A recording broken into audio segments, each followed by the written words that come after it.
Olá, meus amigos, boa tarde. Eu sou o Francisco Pérez, coordenador do GT de Compartilhamento e Infraestrutura da SET. Sejam muito bem-vindos ao SET Experience Tracks. O Tracks é um dos eventos em formato digital do SET Experience 2022. A gente vai debater os assuntos mais quentes da tecnologia, mídia e entretenimento. A gente vai contar com o chat para comentários e networking, que vocês devem estar vendo no canto aí da tela, para vocês fazerem networking entre os participantes, convidados.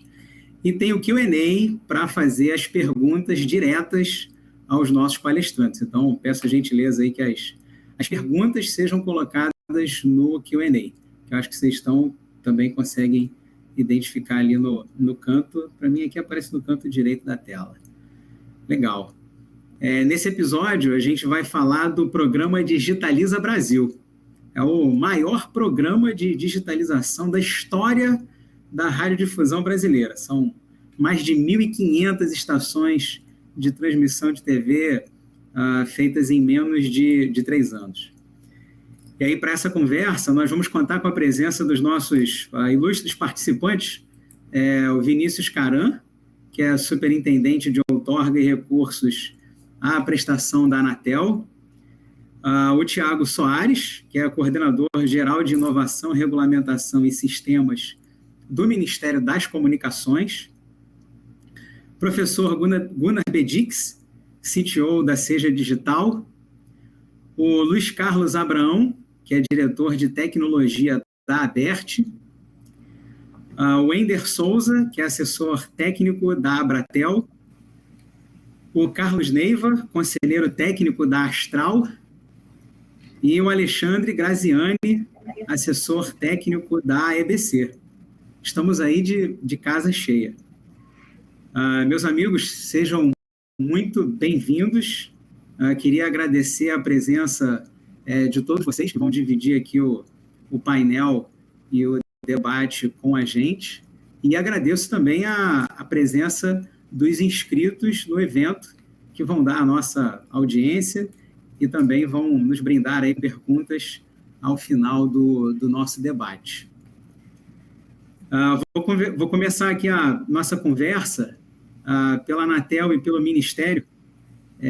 Caran, 2021 foi um ano bastante dedicado aí para pavimentar o caminho para a EAD, iniciar as instalações, né? Deve ter tido aí dezenas de publicações, CPs, uso de RF. Quais são os destaques aí desse momento do PDB pelo lado da Anatel? Primeiramente, gostaria de, em nome da SET, aí agradecer o convite, parabenizar aí o moderador, Francisco, pelo convite à Anatel, que aqui represento, e você conseguiu montar aí um Dream Team aqui, né? Um time seleto para debater esse tema tão importante, que é o Projeto Digitaliza e a evolução do sistema brasileiro de TV no Brasil. Como você bem abordou, é o maior programa de digitalização de TV do Brasil, se não um dos maiores aí do mundo, né, abarcando aí uma grande parte da parcela da população brasileira a ser contemplada. Gostaria aqui também de cumprimentar, como eu comentei, esse time que agrega tanto ao projeto. Agradeço e parabenizo aí o coordenador geral de inovação, regulamentação e sistemas, né, do Ministério, grande amigo Tiago, o CTO da Seja Digital, professor Gunnar, a colega aí da Abratel, o Wender, o diretor da ABERT, o doutor Abraão, também aí o conselheiro técnico da Astral, nosso colega Carlos Neiva, e aí a diretoria da EBC representada pelo Alexandre. Então, cumprimento todos em relação a poder participar desse painel. Bom, a gente tem que fazer uma reflexão, né, Francisco, de tudo o que está acontecendo e até o momento que aqui estamos. A implantação do sistema brasileiro de TV começou-se em 2006, aí, já com o decreto 5.580, estabelecendo as diretrizes para a transmissão do sistema de TV digital, de sons e imagens, aí chegamos no padrão e o governo definiu qual que seria a melhor estratégia, definição e parâmetros técnicos. Então, a escolha do programa de TV digital é um grande sucesso, é uma grande política pública que tende, então, a abarcar grande parte da população ainda vulnerável de informação e ter a recepção aberta e gratuita. Então, antes de iniciar e passar a palavra, acho que nada mais, se assim que me permite quebrar um pouco o protocolo, passar um vídeo para as pessoas que nos assistem poderem materializar como está sendo esse projeto, um avanço, a sinergia da Anatel, do Ministério, do setor, de todos que aqui nos acompanham. Minha amiga, a gente ligava o dia inteiro, mas é mesmo que não tem uma televisão ligada, porque o sinal é assim, você mal vê a imagem. O canal que pega ruim, fica chuvoso, não funciona direito. Tem hora que o som vai embora, não fica o som, se acaba também, é uma tristeza, né? Esses ruídos, chiados e interferências da TV analógica agora vão ficar no passado. Chegou o Digitaliza Brasil, programa do Ministério das Comunicações que está levando o sinal digital a 1.638 municípios, que hoje têm apenas a televisão analógica. Mais de 23 milhões de brasileiros terão a oportunidade de mudar esse canal e entrar de vez na era digital até o fim de 2022. A primeira estação de TV do Digitaliza Brasil já começou a funcionar em Tenente Ananias, no Rio Grande do Norte. Pegar só um canal só, e agora com 16 vai ficar bem melhor. Ontem era sofisticada e agora tá boa, né? Tá ótimo agora. Assim como nessa cidade, a população de outros municípios brasileiros irá em breve abrir as portas para a TV digital. Em Minas Gerais, 470 cidades foram selecionadas para a digitalização e mais de 90% já solicitaram adesão ao programa. Com o Digitaliza Brasil, o MCOM leva aos brasileiros acesso à informação com qualidade e mais diversidade na programação. E vai ficar melhor até para o salão, né? Que vai ter o que as clientes assistirem, ter um pouco enquanto tá fazendo a unha. Eu acho que nossa cidade está de parabéns por ser a primeira cidade a ter sinal, provando que, graças a Deus, a gente está em boas mãos, né? É a inclusão digital e social chegando por meio da telinha. Ninguém vai ficar de fora.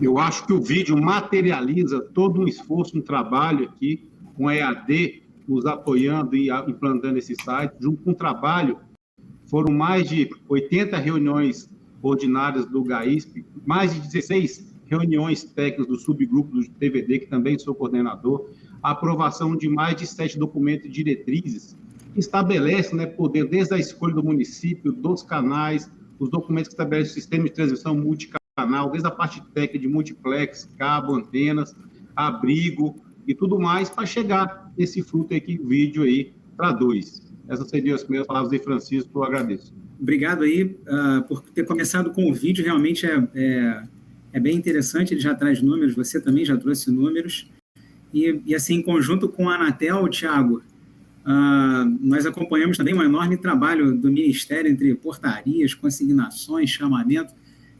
Pelo Ministério, o que você gostaria de destacar para a gente no PDB? Tudo bem, pessoal?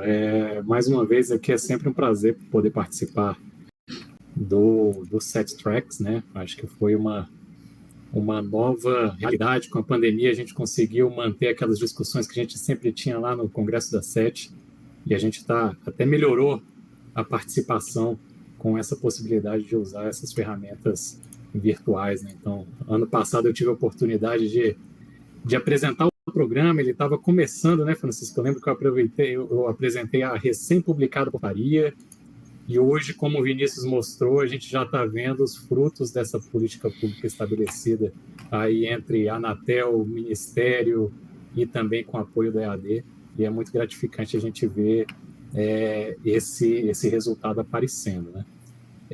Queria, antes de mais nada, além de agradecer você, Francisco, especial, sendo moderador desse painel, também aos outros representantes aí, como o Vinícius bem colocou, o Ender, Carlos, Alexandre, Abraão, e todos aqui, que a gente possa discutir bastante aqui o programa e tirar dúvida, né, que é o mais importante aqui, é a gente mostrar o que está sendo feito. No Ministério, a gente aí já vai dar um ano, daqui a pouco a gente comemora o aniversário da portaria, que foi publicado dia 4 de maio, e efetivamente ali em junho a gente começou a publicar os editais, Começamos a trabalhar com EAD muito antes disso, na verdade, né? A gente começou lá em 2020 ainda, a gente estabelecer todo o procedimento dentro do GIRED. E aí, mais na frente, quando for, eu vou fazer uma apresentação, mostrar uns números, mas aqui é sempre um prazer poder participar e representar um ministério que vem trabalhando com muita dedicação e foco nesse programa. Acho que é isso, né? Inicialmente é isso, Francisco. Eu fico aqui à disposição e vamos lá. Vamos lá conversar sobre o programa e tirar a dúvida de todo mundo. Legal, obrigado, Tiago. Obrigado aí para você e a todos que estão com a gente. Pelas primeiras palavras do Tiago e do Karan, dá para ver que precisa de bastante trabalho, tanto regulatório como também para ir a campo, né, e começar a construir as torres, botar a transmissora até. Aí, Gunnar, acho que puxando aí o assunto das instalações, né, para executar as instalações, esse trabalho tem sido muito bem feito aí pela EAD para Seja Digital. Queria aproveitar aí que a gente puxou o assunto. Como é que tem sido esse trabalho aí de plantar 1.500 torres pelo Brasil? Tem sido um grande desafio, mas muito satisfatório. Então, primeiramente, eu gostaria de saudar, agradecer o convite em nome da EAD, também saudar todos os companheiros que estão aqui no nosso painel e parabenizar a SET por essa iniciativa de trazer esse painel e trazer os outros temas também, trazendo conhecimento para toda a comunidade, não só de radiodifusão, mas para aqueles que se interessam sobre o assunto. Eu acho que a cada ano a gente vai avançando e compartilhando essas informações. O desafio é grande, né? Então, apenas contextualizando, né, nós tivemos aqui algumas apresentações, mas é importante o contexto desse grande projeto, né? Stakeholders do projeto Digitaliza Brasil. Se vocês se lembram, aí a SET, através capitaneado aí pelo Francisco, né, trouxe essa ideia de montar uma prova de conceito lá em 2016, 2017, e acabou concretizando isso com 2 provas de conceito em 2018 e 2019, que era uma estação compartilhada, né? Foi um grande feito do ponto de vista da engenharia de radiodifusão. Vários conceitos foram apresentados e vários conceitos foram discutidos. E isso caminhou no sentido em que, com a sobra dos recursos da EAD no final de 2018, né, essa coincidência dos projetos, em conjunto, então, a ABERT, a Abratel, a Astral e a EBC, encaminharam o projeto que era a implantação dessas estações compartilhadas pelo Brasil, em municípios que ainda não tinham a transmissão digital, mas que possuíam a transmissão analógica, né? Esse trabalho avançou, houve aí muitas reuniões e bastante discussão em torno disso para a maturação do projeto, né? E num dado momento isso foi encaminhado à Anatel, que encaminhou ao Conselho Diretor, né, onde então foi aprovado o projeto como um projeto adicional para uso dos recursos da EAD, daquela primeira fase que nós então fizemos. Em conjunto então com o Ministério das Comunicações, né, e olhando sempre para as políticas públicas, né, e lembrando que isso tudo vem lá do edital do 4G, onde nós temos 2 políticas públicas vinculadas aqui, uma é a da banda larga, a outra é a da digitalização, ou seja, acelerar o processo de digitalização pelo Brasil.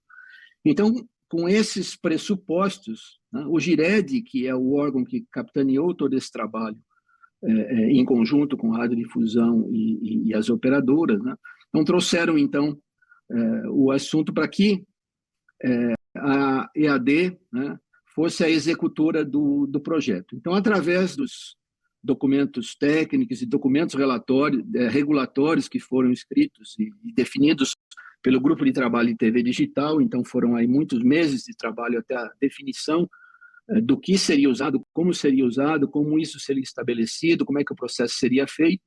Então, dessa forma, então, inicia-se o processo que nós estamos chamando aí da temporada 2 da EAD, né, da Seja Digital, para implantar todos esses sites em 1.638 municípios pelo Brasil, né, e então capitaneado pelo Ministério das Comunicações como o projeto Digitaliza Brasil, né? E eu tenho muita satisfação quando eu olho aqui, né, e sempre a gente percebe que isso nasce lá de um grupo de engenheiros da SET e se materializa através das políticas públicas e das entidades de classe e traz isso para a realidade e chega até o telespectador. O status atual, né, com o workflow do nosso projeto, então a gente passa por uma etapa aqui dos editais de chamada, que todos eles já se encerraram, então já houve o chamamento dos 1.638 municípios, a manifestação de interesse de 1.627 municípios, um número bastante elevado. Nós tínhamos uma expectativa inferior a isso, em torno de 80%, 85% da manifestação de interesse, mas chegamos nesse número de 99%, que é uma satisfação bastante grande para todos nós que estamos envolvidos no projeto.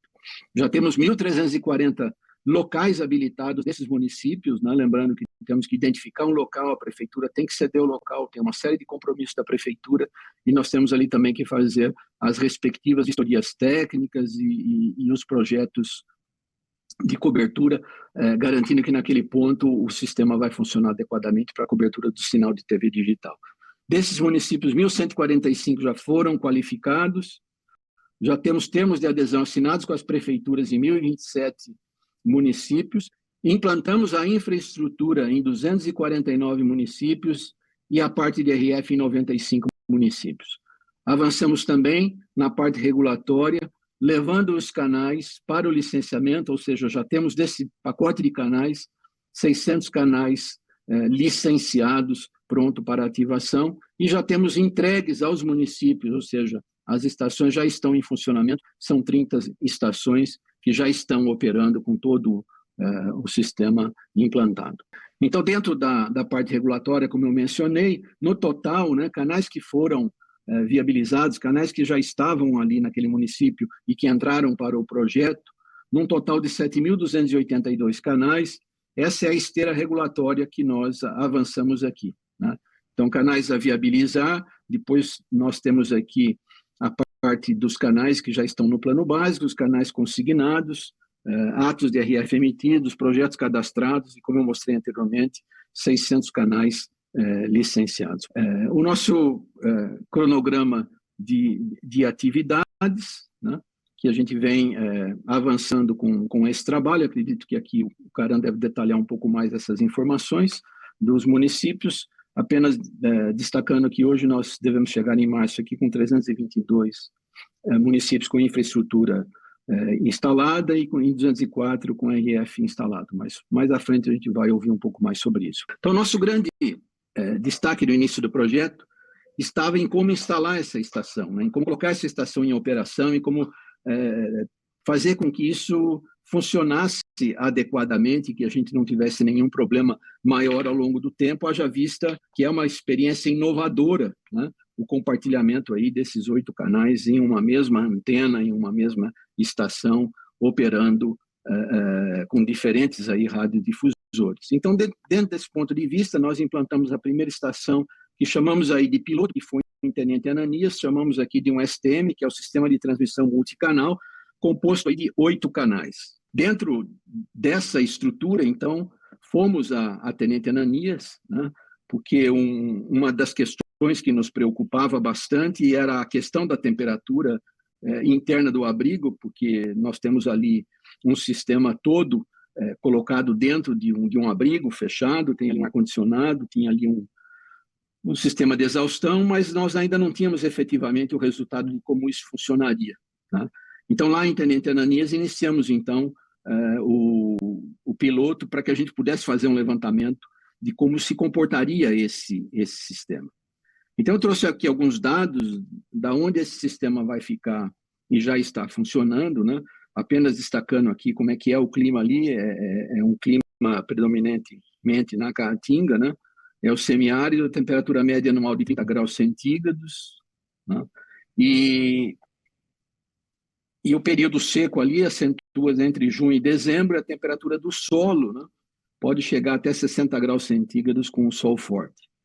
Então, essa situação, veja bem, o sol incidindo sobre o abrigo, né, e também o solo irradiando para o abrigo, eram questões de bastante desafio para nós, e em função disso a gente passou bastante tempo lá analisando o piloto e buscando o melhor desempenho para que a gente pudesse, então, avançar com o projeto. Então, o que eu vou mostrar aqui para vocês, de forma bastante rápida, né, é o que foi feito em termos, principalmente, da questão da temperatura, porque a nossa preocupação era o que aconteceria com os equipamentos instalados ali dentro, com o sistema, quando a temperatura interna começa a subir. O ar-condicionado está funcionando, mas tem um limite também até que ponto isso poderia acontecer, então colocamos ali diversas variáveis para que a gente pudesse observar esse funcionamento. Né? Então, iniciamos então com o sistema e observando ali, se a gente, né, atentar aqui para o gráfico da esquerda para a direita, embaixo nós temos os horários e a temperatura oscilando ali, né, por volta ali de 26 graus, subindo até 36 graus e subindo e descendo ao longo do dia. E isso aí a gente foi medindo e observando, e fizemos também alguns testes de redução de potência. Bem aqui no final do gráfico a gente pode ver que, reduzindo também a potência dos equipamentos, a gente conseguiria trazer a temperatura para baixo. Então, isso foi uma primeira análise que nós fizemos, e aí iniciamos uma série de tratativas. Por exemplo, colocar uma cobertura poderia reduzir a temperatura interna do abrigo, ou seja, com que a gente pudesse garantir um pouco mais o sistema. Então, a temperatura anterior, se vocês observarem aqui no diagrama aqui da esquerda, né, a temperatura no teto, a máxima de 55 graus, então as paredes do abrigo estavam entre 45 e 52, quando a gente colocou simplesmente uma lona, a gente conseguiu reduzir essa temperatura ali no teto do abrigo por volta de 43 e nas paredes entre 39 e 42. Né? Considerando sempre, aqui embaixo está descrito, a temperatura ambiente naquele momento estava em torno de 39 graus centígrados. Mas foi o primeiro experimento para a gente perceber o que nós conseguiríamos aí melhorar em termos de desempenho em relação à temperatura. No segundo momento, nós tiramos a cobertura e passamos, então, para utilizar uma tinta térmica. É uma tinta térmica especial, com pequenas esferas refletoras, é uma tecnologia bastante eficiente, pelo que a gente viu, e simplesmente pintando completamente o abrigo, a gente percebeu que mesmo sem a cobertura ali e com a tinta térmica, que é uma tinta térmica reflexiva, né, a gente conseguiu, novamente, aquela temperatura que estava em torno de 45 a 52, a gente conseguiu com que as paredes do abrigo estivessem ali na faixa de 34 a 41, mesmo considerando ali a temperatura ambiente de 39 graus centígrados. Então, a gente já teve um ganho nesse sentido. Foi o segundo experimento que nós fizemos. O terceiro, nós observamos o seguinte, podemos, então, elevar as potências dos equipamentos, né? Ou seja, vamos ativar os equipamentos com a potência máxima aqui, em torno de 50 watts, ou dentro daquele previsto para cada canal, para que a gente pudesse, então, observar o que aconteceria ali dentro do abrigo. Então, nessa condição, com o abrigo pintado com a tinta reflexiva, nós, então, voltamos naquele ciclo de temperatura, né? E a gente conseguiu manter essa temperatura em torno de 32 graus centígrados, né? O que a gente só teria conseguido se a potência desses equipamentos estivesse aí em torno de 25 graus. Né? Então, a gente conseguiu reduzir o aquecimento interno, né, em função dessa tinta térmica também.